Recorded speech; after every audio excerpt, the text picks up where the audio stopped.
서득한 목사의 교회 음악의 뿌리를 찾아서 교회 음악의 뿌리를 찾아서 시간입니다. 다윗의 음악 연주에 관해서 말씀드리겠습니다. 가수 나훈아 씨는 마음의 감동이 올 때 콘서트를 연다고 합니다. 가요 작사가 김건우 씨도 마음의 감동이 올 때에 노래의 가사를 쓴다고 합니다. 다윗 왕도 악기를 연주할 때 큰 감동이 왔다고 합니다. 현대교회의 찬양 인도자들도 지휘자들도 곡을 선택할 때 성령의 감동이 오는 곡을 선택하면 예배를 드리는 성도들에게 큰 은혜를 끼칠 수 있는 찬양 연주가 될 수 있습니다. BC 3000년 전에 살았던 탁월한 인물인 다윗이 있습니다. 사실 당시 음악에 관해 알려진 점은 대부분 다윗이 목동이었을 때부터 왕으로서 유능한 조직자가 되었을 때까지 그의 활동에 관한 성경 기록에서 나온 것입니다. 우리는 다윗을 통해 그 시대의 음악에 관해 많은 점을 알 수 있습니다. 그 당시에는 어떤 종류의 악기를 사용했으며 어떤 형태의 노래를 불렀습니까?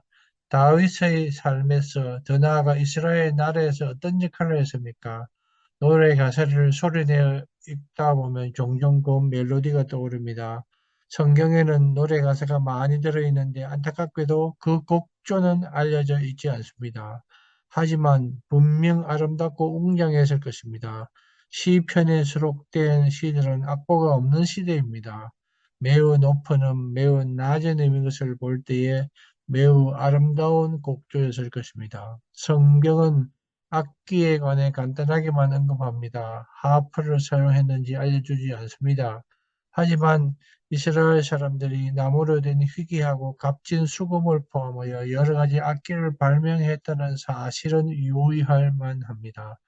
한 가지 분명한 점은 음악이 히브리인의 생활에서 특히 그들의 하나님께 드리는 숭배에서 중요한 위치를 차지했다는 것입니다. 음악은 왕이 즉위식 때에 연주되었고 종교의식과 전쟁에서도 사용되었습니다. 어느 때는 왕궁을 돋보이게 해주었고 결혼식이나 가족 모임을 활기 넘치게 해주었으며 포도나 곡식을 거두어 드리는 축제 때 즐거운 분위기를 더해주기도 했습니다. 음악은 또한 누군가 돌아가셨을 때에 살아있는 사람들의 슬픔을 달래주기도 했습니다.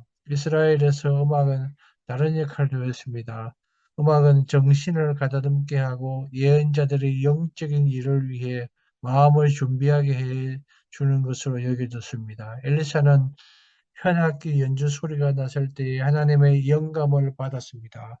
또한 음악은 특정한 절기를 알리는 데 사용되었습니다.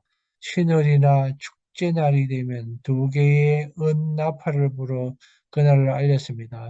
희년이 되는 날에 울리는 나팔 소리는 종들이 자유의 몸이 되고 빼앗긴 토지와 집이 원래의 주인에게 되돌아간다는 것을 공부했습니다. 가난한 사람은 다시 자유를 얻고 재산을 돌려받을 것임을 알리는 음악 소리를 듣고 틀림없이 매우 기뻐했을 것입니다. 이스라엘 사람 중에 분명히 빼어난 음악가나 가수가 있었을 것입니다. 시리아의 한 얕은 도슬세김에는 사내릴 왕이 히스기야 왕에게 남녀 음악가를 조공으로 바치라고 요구하는 모습이 묘사되어 있습니다. 아마도 그들은 인류 음악가였을 것입니다. 하지만 다윗은 그런 사람들 중에서도 단연 두드러졌습니다. 현대 교회 음악을 연구하는 학자들이 주목하는 것은 악보가 없고 음악의 익스프레이션 기호가 없는데 어떻게 음악을 잘 표현했을까라는 것에 관심을 두고 연구하는 것입니다. 아마도 전능하신 하나님께서 음악적인 능력을 주셔서 이렇게 잘 표현하는 것으로 해석할 수 있습니다.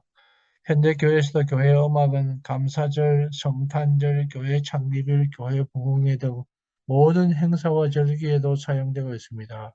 이런 음악은 두 가지를 염두에 두고 찬양을 선곡하라는 것입니다. 이 음악으로 하나님의 마음을 움직일 수 있는 음악인가? 먼저 하나님의 영광을 드러내는 일을 생각하라는 것입니다. 둘째는 성도들의 예배 음악을 듣고 함께 노래하며 마음의 감동을 주어야 한다는 것입니다. 이 풍성한 감사의 계절에 내 마음을 하나님께 드리는 감사로 가득 찬 찬양을 여러분께 선물로 드립니다. 감사합니다.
지금까지 교회 음악을 연구하는 서득한 박사의 찬양의 뿌리를 찾아서였습니다.